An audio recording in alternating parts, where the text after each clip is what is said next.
Nouvellement conçue et proposée sur le marché mondial, l'intelligence artificielle a su séduire ses utilisateurs, notamment les artisans qui prennent part à cette conférence ayant pour but présenter à la fois les opportunités et les risques de ce nouveau-né. Une marque créée par une IA ne pose pas de problème en soi pour être déposée si elle respecte évidemment les critères de validité. En revanche, on a touché du doigt la difficulté que nous avons aujourd'hui sur la protection des contenus générés par l'IA au niveau des droits d'auteur. Parce que les droits d'auteur, il faut un auteur. L'auteur, il est humain.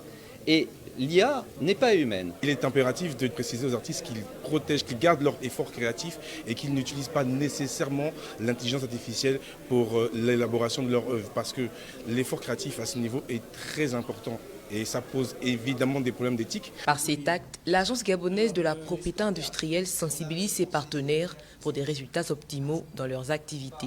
L'IA, l'intelligence artificielle, ne se contente plus d'assister l'innovation. Elle en fait devient parfois l'auteur, ou du moins un acteur majeur.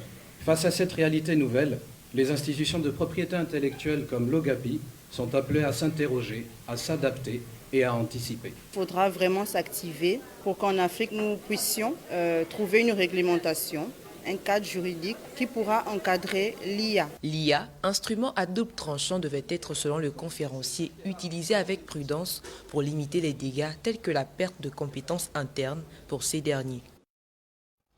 Comme annoncé en titre, Gabon Télécom et la Direction générale des impôts dévoilent Momo e-Tax, une solution innovante qui facilite désormais le paiement des impôts via